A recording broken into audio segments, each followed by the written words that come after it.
Hey, what is up guys, and welcome back to the channel. So in today's video I'm bringing you another Gran Turismo 7 buyer's guide, this time featuring something a little bit special, something a little bit mind-blowingly fast. It is the Toyota Super Formula car. Obviously if you've been in these cars before you will know just how insane they are. Obviously currently we have a time trial basically using this car.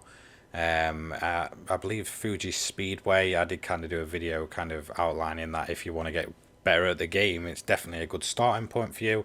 As you can see, we went with a classic Toyota Panasonic livery from back in the F1 days. If you want to buy this car for yourself, it is 1 million from the Super Formula dealership. No, it is not in a Toyota dealership. As you can see, there's two models here. This is the Toyota model we are covering. I will do a separate video on the Honda one eventually, but I do believe they're actually, identical cars. Obviously, I believe it is a spec series. There's no difference between them. Obviously, through the getting these footage and getting the lap in, this happened. So as you can see, I just found the limit there a little bit, and the car just snapping away from me. But yeah, I mean, second time lucky, a pretty clean lap. A little bit hairy at times and a little bit scary, but nothing too major going on. The car, absolutely smashing the lap. The downforce on these things are absolutely insane. Top end wise, they're okay. I believe around about 184 miles an hour or so. But yeah, I mean the way this car makes up its time is definitely through the corners. Pretty much full throttle through some corners that you wouldn't dare do in other cars. Yeah, awesome car, and it does have the ability to run curbs, which is definitely a plus point for me. Some of these faster, more twitchy cars really do not like the curbs. You can run them, I guess, a little bit, but if you overdo them, the car is pretty prone to kind of kicking its back end out. Apart from that, you've got all the grip in the world. Honestly, just an absolutely awesome, lap. When you're kind of putting these laps in, and you've got that feeling of this car under you, nothing kind of, beats that feeling of these really quick cars around the Nordschleife. One thing I did kind of surprise me was the fact that over the more bumpy surfaces, I expected this car to struggle. A lot, some of these quicker cars that are like really, basically stuck on the floor, do kind of, struggle over the bumps, and it kind of upsets them, especially if it's like through a corner and such. No real such problem with this car when it comes to like the bumps in the road. It does seem to kind of take them in its stride. I'm kind of hoping this replay camera just shows you the speed this thing carries through, how fast it gets down the gears. So I mean, even in low speed corners, medium speed corners, high speed corners, this thing just sticks to the floor. That moment where it kind of looked like it just broke away and just snapped was pretty rare occurrence. It doesn't seem to do that constantly. Obviously some of these quicker cars have the kind of weird thing that they'll just snap away at random, and it doesn't, even if you've not touched a curb or there's a massive bump in the road or anything, they just seem to just snap away through some of the quicker corners. That was kind of basically a one-off. Apart from that, the car felt absolutely amazing all the way around this track. One thing to kind of note is obviously when you're getting in these these quicker cars, you feel like you can push them more to the limit, but obviously another limit to how your lap goes is yourself, and it's pretty much making me, I guess, a little bit more prone to making mistakes in these quicker cars because I'm just trying to push and push, and it's kind of ending up in either like in the McLaren video with a few accidents, a few offs where I'm just kind of like clipping the grass. Whilst obviously I'm fully aware I don't want to touch that grass, but it's just kind of like my driving style. I'll just tap the grass and it'll fling me off. So that is a thing to note. That's kind of why I want to put in that that segment of the videos of if I have an accident while I'm trying to put these laps in, is to kind of just highlight that we're all human, we all make mistakes. Not everything's going to be perfect first time around. But it definitely took me less laps to get a clean lap in than it did with the McLaren using this Super Formula. Obviously the McLaren being the new standard by quite a long shot really. And this, this Toyota Super Formula car just eating up this sector of the track. I have kind of mentioned this pretty much in every video, and I will continue to do so. This sector of the track is definitely make or break. It's a nice mixture of, I guess, medium speed, high speed, and obviously a lot of elevation changes that really kind of either make or break cars. Some cars do really struggle through there, and they feel like, that's kind of where they lose a lot of time. But recently we've had a bunch of cars just absolutely smashing through this sector. As you can see, the car's not going to spin this time, managing to get through there nice and cleanly. One thing to note as well, just short shift. If you feel the back end if you feel the back end come out of the car, it doesn't really, but it does happen in some of the, I guess, the more lower speed corners. Just short shift, and it'll kind of gain its traction. Obviously I run no traction control, no assist, manual transmission. The back straight, now this is where I really thought the car would struggle.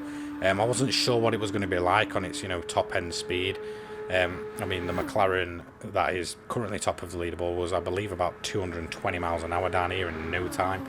This is running about 184.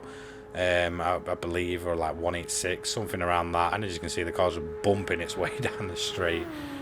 So yeah, not too bad on its top end. I guess more on the level of the Audi R18 from 2016, running obviously the hybrid system.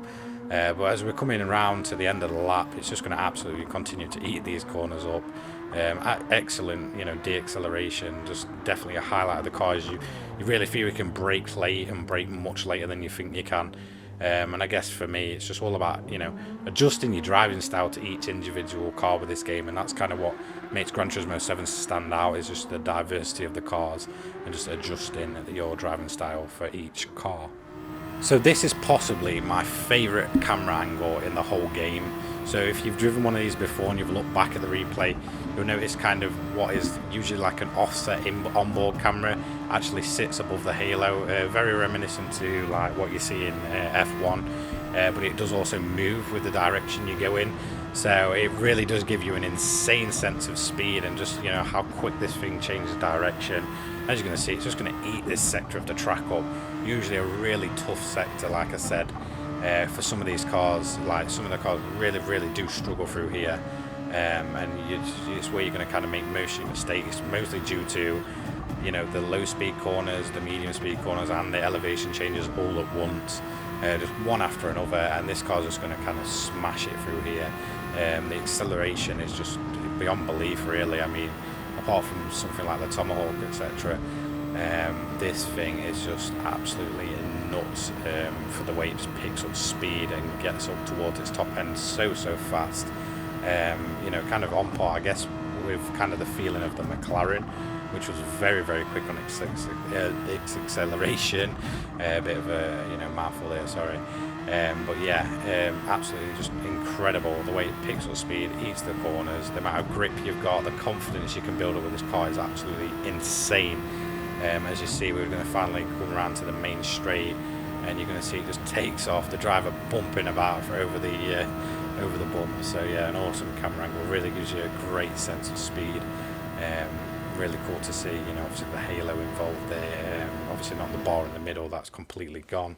So yeah, this is your individual sector times, and as you can see, overall we did a 5 minute 25.298. So if you've been keeping up with these videos, or you're kind of on track with these videos, you'll know that is a very quick time, and the fact that we're nearly breaking the 4 minute barrier is just incredible. Really good lap. If you want to see the individual sectors more, feel free to pause them and you can compare them against yourself. So, and it's top the leaderboard. What can I say? What did we expect? By a massive margin, 9 seconds I believe there. It's top the leaderboard by an incredibly quick lap. So really just putting that aero to use, even if it's not the fastest on the top end like the McLaren, but a much easier car to kind of get used to and rein in. So I did want to do another bit of a section of these videos and add where cars are, because obviously it's difficult to keep the full leaderboard open now. So the slowest car we've ever done in the 500 pp category, it's a 1932 Ford Roadster, obviously sat on its own in there, so I can't compare it. In the 600 class, we have the Toyota Supra GT500, the Nissan GTR GT500, the Suzuki Vision Gran Turismo Group 3 version, the Alpha 155, Subaru WRX Group 4, Nissan Silvia Spec R Aero, that is the touring car one, obviously a very popular car on my channel, the Suzuki Swift Sport Katana Edition Group 4, the Ford Mark IV race car 67, obviously a legendary, and then the Suzuki VGT. So 700 pp is our most popular category. We've got the 16 Audi Le Mans car, the Toyota Hybrid, then the 11 Audi, then we've got the 3 2016 GT500s, the Audi e-tron VGT, then we have the 3 2008 GT500 cars, the Aston Martin Vulcan, which led for such a long time, the Ferrari FXXK, Lamborghini Veneno, Bugatti Veyron, the Roadster Shop Rampage, and then the Amuse S2000 GT1 Turbo. Now on to the 800 pp cars. We have the McLaren Ultimate Vision Gran Turismo topping that category, then the Peugeot 908 HDI, the Suzuki V6 Escudo Pikes Peak, very popular car if you remember that video. It didn't do too well, so you know, if you want, go back and watch that. And then it's the Audi VGT. And then last off in the 900 category, the one and only car we've done so far, the Dallara SF19 Super Formula, the Toyota model. So there are your individual categories. So what is my overall opinion on this car? Well, I'm not going to argue with the leaderboard. It's absolutely insane, and for 1 million, it's a steal. For me, like I said in the time trial video, if you want an insanely quick car, which you can kind of wean yourself off of assists with, then this is definitely a go-to. Just because they're very easy to drive with or without assists, and if you want to kind of improve your driving overall and get yourself off the assist, I would 100% recommend this car. Also, a side note, I did see someone recommend that this is great for money grinding, so I may look into that, I may not. Obviously, it depends how it kind of turns out. So yeah, I mean, it does basically pay for itself, I guess. So that is going to be today's video. Thank you so much for watching, and thank you for the continued support as we push on to nearly 5k subs at this point. Don't forget to like, comment and subscribe, and I'll see you all in the next one. Cheers.